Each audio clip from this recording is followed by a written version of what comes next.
Hi guys, well welcome back to Allotment Diggers. Today I'm going to be showing you how I build a P-frame. It's a foldable one. When you see it you'll love it. I did make one a few years back, well actually about 8 years ago, and it's finally succumbed to the weather. They don't last forever, and I didn't paint it in the first place, so a bit like this one. But you're going to see how I make my P-frame, and also you're going to see me putting my peas in gutters outside as well, up against the frame. So all that's to come. And yeah, where we're going to start now is actually showing you all the stuff that I need to make the frame. We got lucky with the wire, the mesh. I was given that.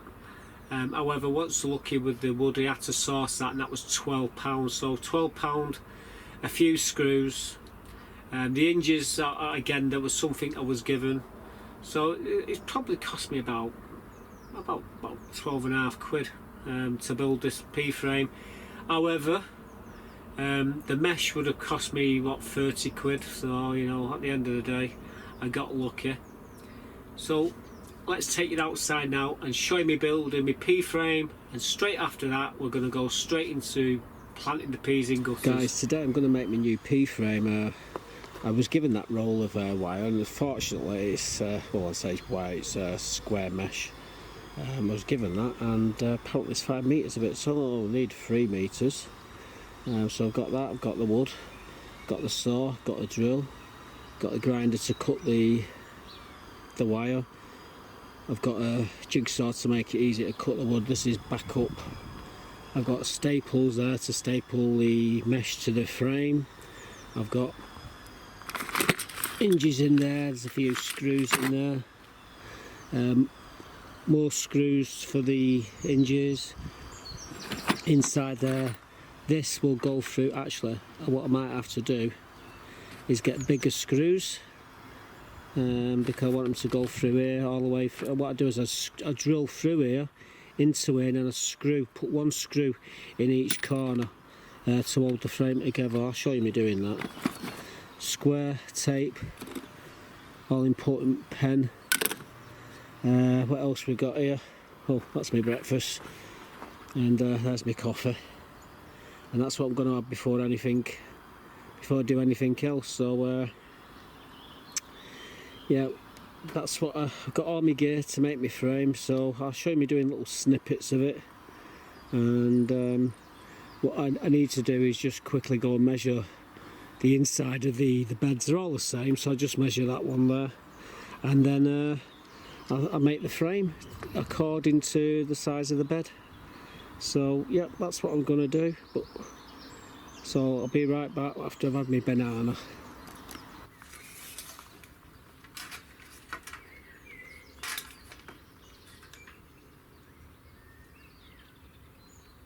Should be wearing my glasses here, guys, but I can just about see the big number. What I'm doing, marking what I need. 1880 in metric, and in good old imperial inches, 74. That's for my American friends, because they work in inches, where we work in metric, although I'm sure they work in metric as well, just like we do. Okay, now to move back to the measuring. So this is 36 inches. It's like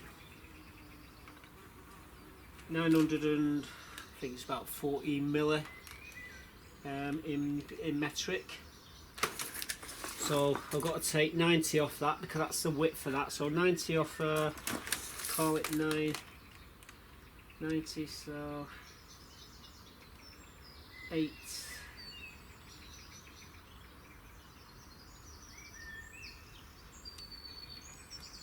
Call it 830. Give me a little bit of leeway. So yeah, I've got to cut these now to 830.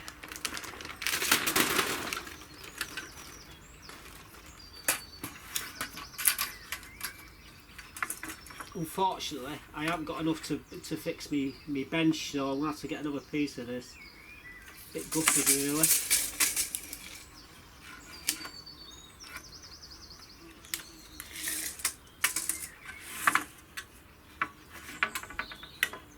Yeah, so once I've got all these all cut to all marked out, I'll just cut them to size. I could use this. Here's a tip. On these saws here, you got a 90-degree angle there, so what I could have done, if I didn't have my square in there, I could have put that against it and then drawn a line down it. All saws have got that. They've already got a square built into them. Just a little tip there for you. Anyway, this is my backup.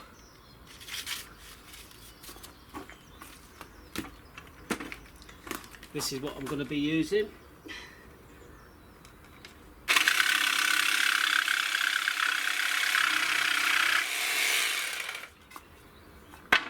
Make short work of it.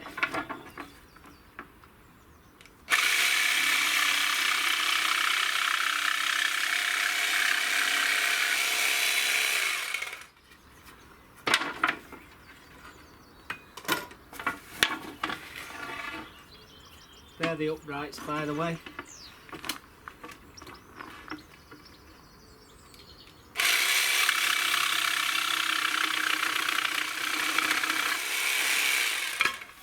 It's a piece I don't need.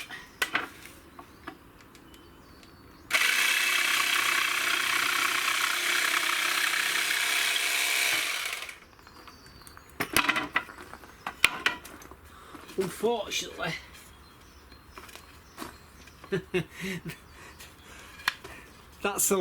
that would be great if I didn't have to cut it. What I might do is stick it underneath the bench and put a couple of screws in it, and that'll fix that lat, but I do need to replace it.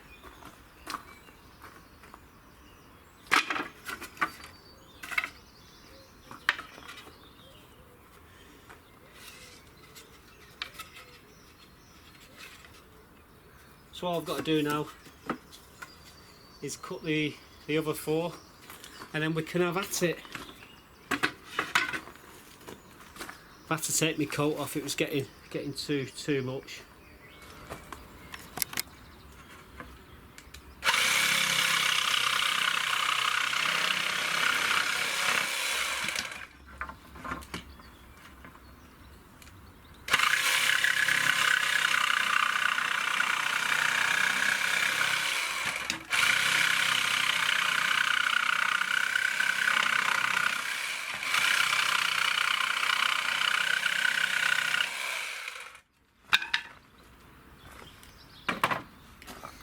So that's all the sawing that needs to be done.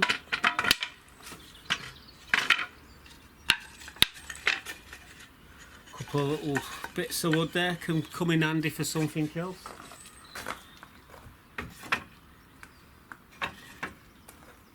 Right, what I need to do here now,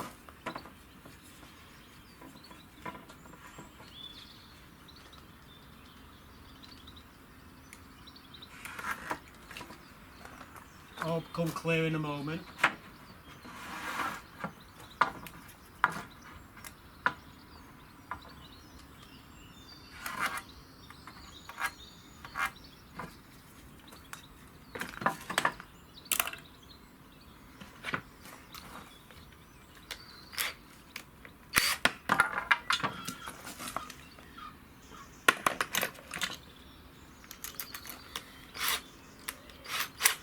Right, what I've got to do here, I've got to put an hole right the way through these. The reason why I've got to do that is because I'm going to put a screw straight through it, and if I try to just put a screw through that, what will happen is it'll split the wood. So I have to put a pilot hole through it first. Now I could have done with them pieces of wood. Hang on.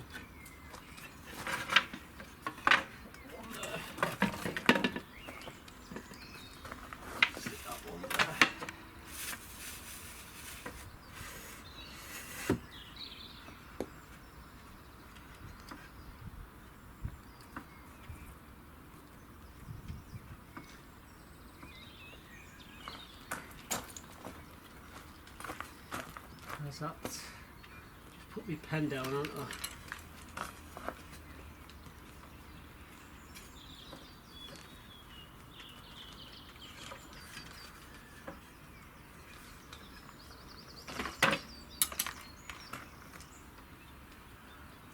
The centre's about there, isn't it? You know, you don't have to go exact. Bloody hell, we're not making an house here. But the centre of that there is where we're gonna drill it. So these are probably a bit too small. I might have to use some bigger ones, but first things first, let's drill some holes.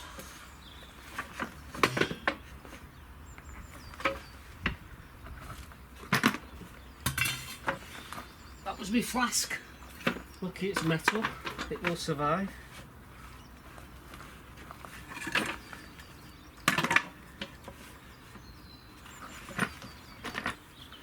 Here we go.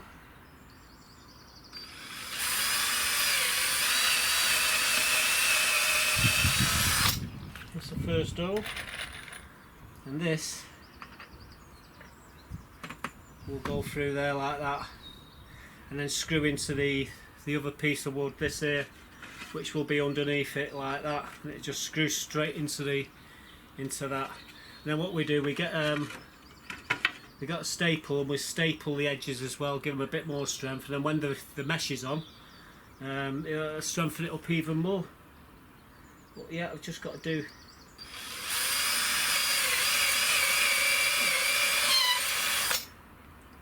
another 6 more of these.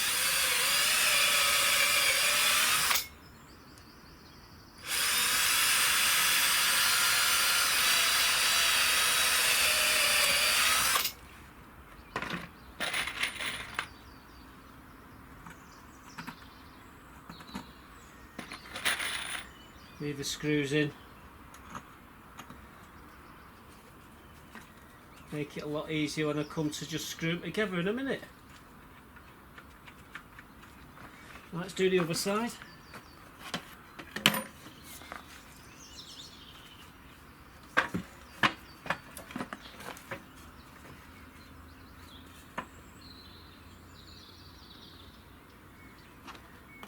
The biggest problem I have is remembering where I put my tools.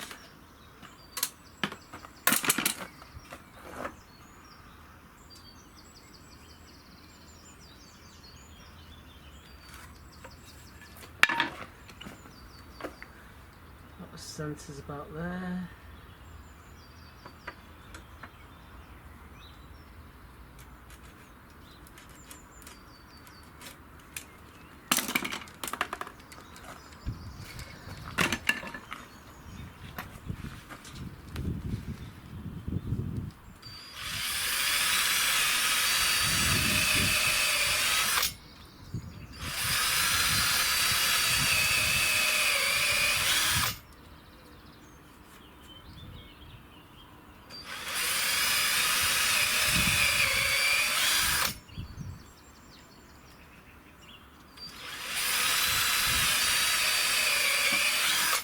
Helps if you got it straight as well. This is,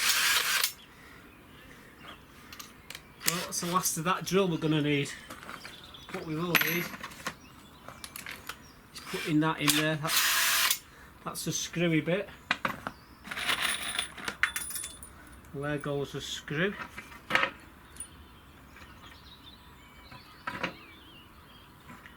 Now we need a bit more space now to do these, but what we'll do is, if you can imagine, the wood goes like that, then we screw that into there, and then we get a staple gun and put a few staples either side, then we put the frame on there.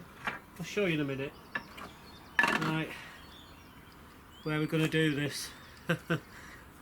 Space is a premium and I've got no flat spaces, so we're going to have to wing this one, guys. Well, I'm just going to set the frame up on there. It's just screwing the sides together. We'll just make sure it's square, and we use the mesh to make sure everything's square as well. But Now I'm just going to screw the frames together. There's two frames there, and let's have at it.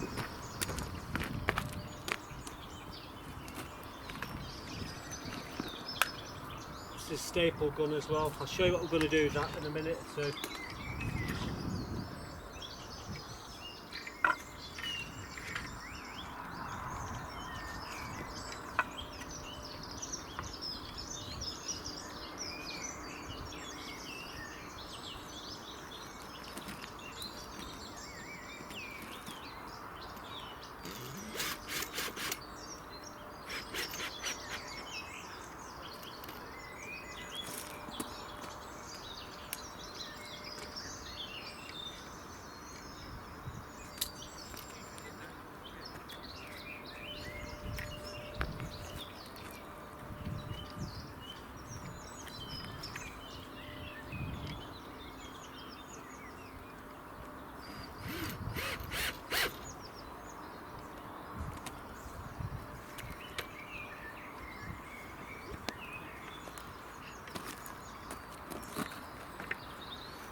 Oh, sugar.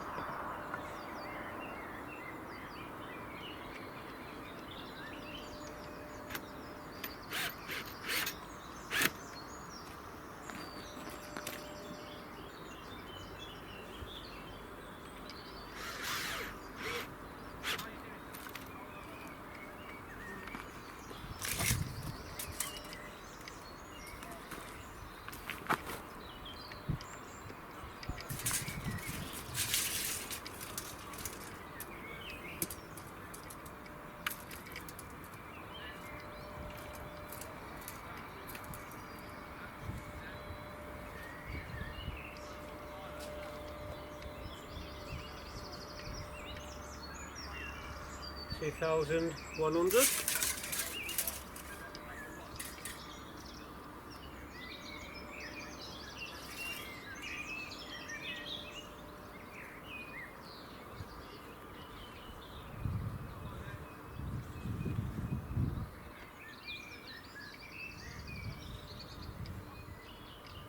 That is perfect. Right, next thing I'm going to do, staple gun here. I'm going to staple the edges to make sure it's all together. We'll build the other one and then we'll throw the hinges on it then. And all it is dressing it with the mesh using the staple. So let's have at it.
Now this little puppy here, what I do, line it up like that, and I fire a few rivets into it.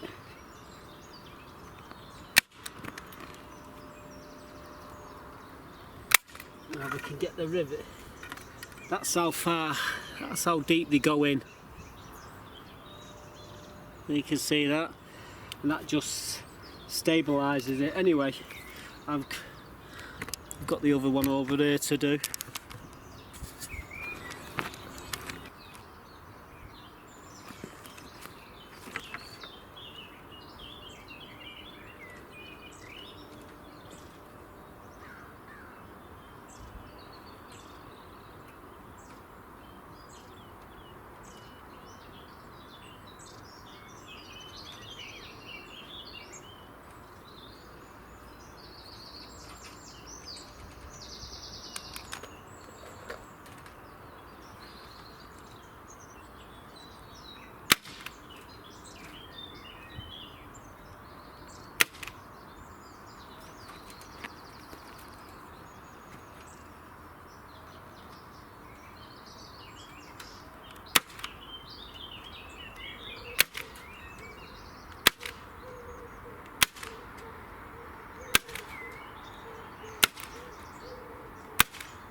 What's a waste of time?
there we go.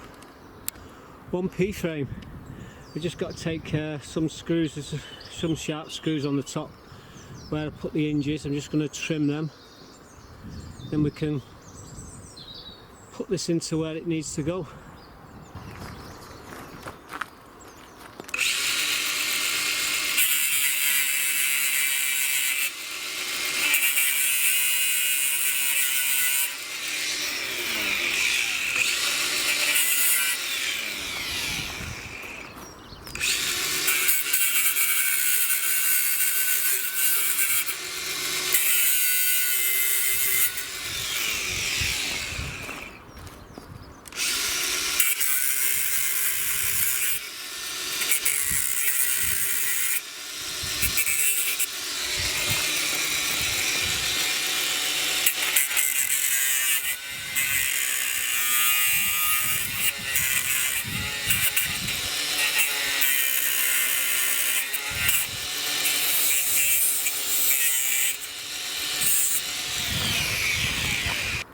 So there you go, folks. Bingo was his name-o. It's not took long. You know, I really should have I just realised I've not painted it. It doesn't need it. It's only to last for a couple of years. I'll make a, like I say, but that's how I make my pea frame. It folds away. I can just fold it away, and what I will be doing is screwing it, putting it into the bed, screwing it into the bed. Put a couple of screws through the boards into the base of it, and it holds it all in place, so the wind blows, it doesn't blow it over. But yeah, that's my pea frame, ready to rock and roll. Well, that's where the peas are going to go, guys. I'm going to get the peas in a bit, I'm going to shove them in. What we do, we get another gutter, we channel the grooves out, and then we slide the peas into the channel, and then we put the pea frame back. We don't put the peas to the frame, we put the frame to the peas. So we've got to put the peas in, then we put the frame back in, and I'm going to screw through the boards just to screw it and make everything so it doesn't blow over in the wind. We have a northerly and a southerly winds on here, and they're vicious, and when the peas start climbing up, if you get a really strong wind, it'll blow the frame over and up will come all your peas, so it's not a good idea just to leave it as it is. But yeah, the frame, it's good to go. I know the purists will say you should have painted it, Matt, but at the end of the day, the last one I didn't paint that, and that lasted 8 years, so you know, I don't mind rebuilding them every 8 years. And you never know, I might, when I've got nothing to do in the winter, I might give it a lick of paint. So anyway, let's go and get the peas and let's get them in. These are my peas in gutters.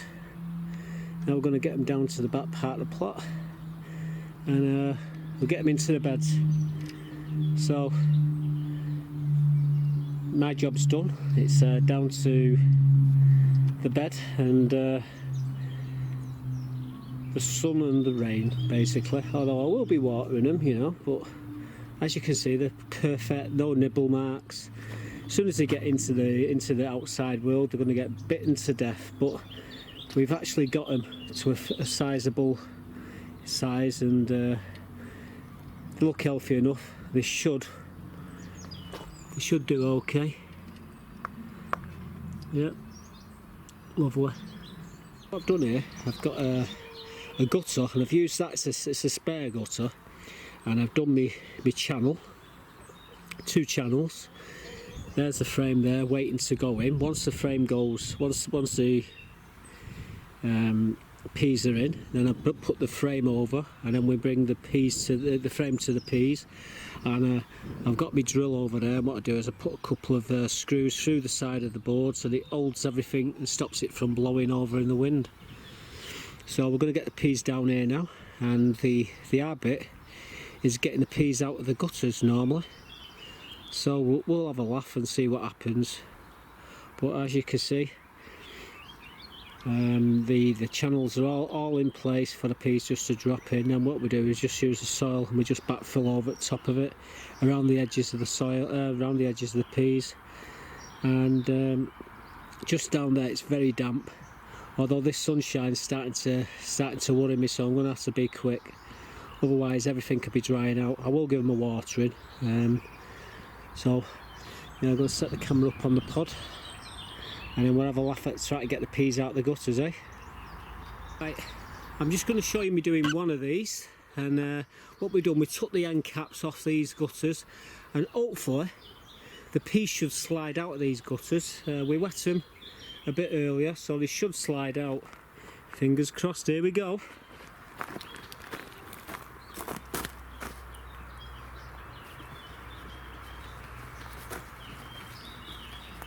Here we go, folks.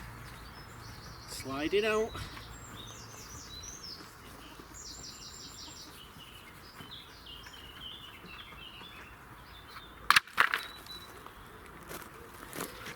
So there we go.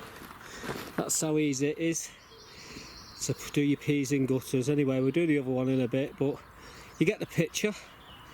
So we'll be right back. I'm a bit short on film, so I'm going to have to end it here, but I'll come back with the frame up against it. I'll show you what we've got to do with that as well. But you get the idea. That's how easy it is to put your peas in the ground. So as you can see, the peas are all in. Next thing I've got to do, I've got to bring the, or I should say Mohammed, to the mountain rather than the peas to the frame. So let's have at it.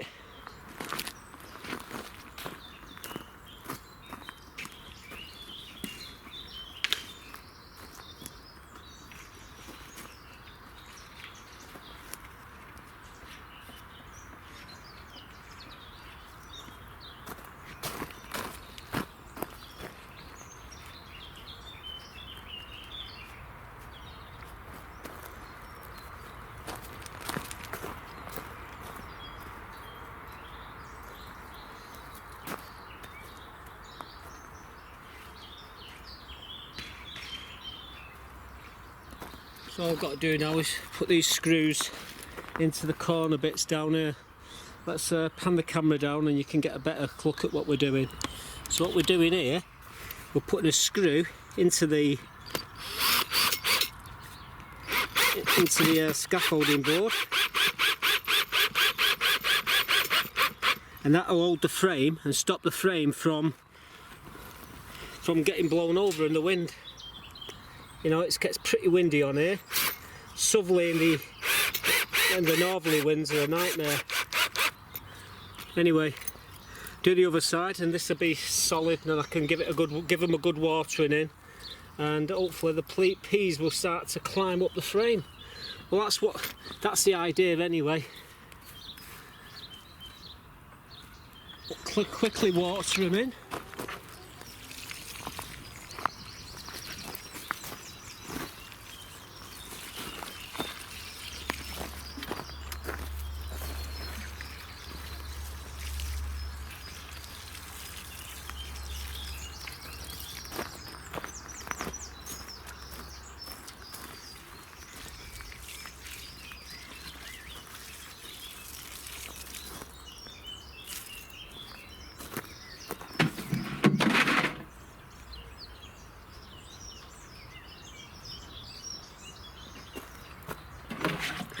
Right, peas, frame in, frame secure, watered. I don't know if it's wise to put nets over them just in case the bloody wood pigeons take a liking to them. But you know, they're in anyway. So the beans are in, peas are in. Job's a good one. No.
Well guys, what I never see on these gardening channels is anyone cleaning the pots or cleaning the tools. Now I've got to emphasise, I always clean mine. That way, if there's any germ, any contamination in there, I'm getting rid of it. This has got a solution of Dettol in here, just a little bit. And I just sterilised all these. I sterilised my trays earlier and all my pots when I was doing my celery, and same with the cabbages and the collies and everything else. I sterilise everything. Now these are almost dry. Just do this side now, let these dry. Once they're dry, put the end caps back on here and put them in my shed until I need them next time. But yeah, we do this all the time. Clean the tools. Once you've used your tools, clean your tools, do it all. I do this all religiously. And look at me. I should not wear white meat, but I've wrecked another one. Anyway, just a moan about cleaning your pots and everything. Rant over.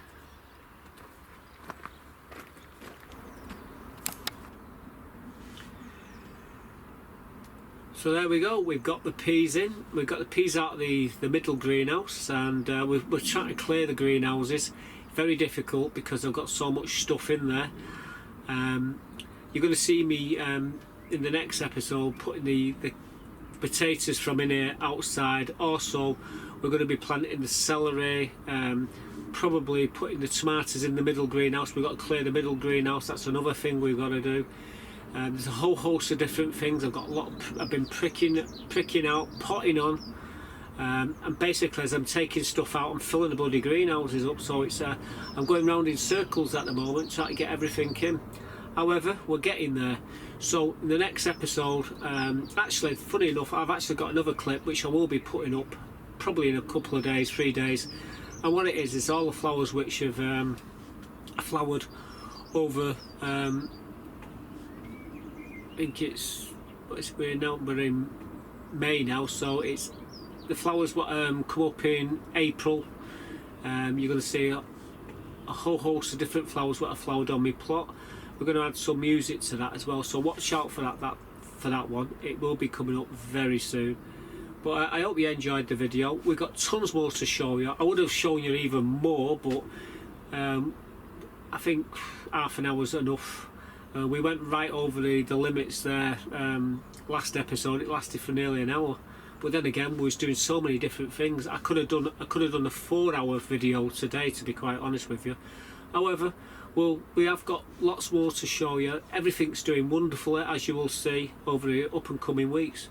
So all is to be said now is that everybody out there, you all stay safe, follow the rules, and I'll see you all back here very soon. So thanks for watching, and goodbye for now.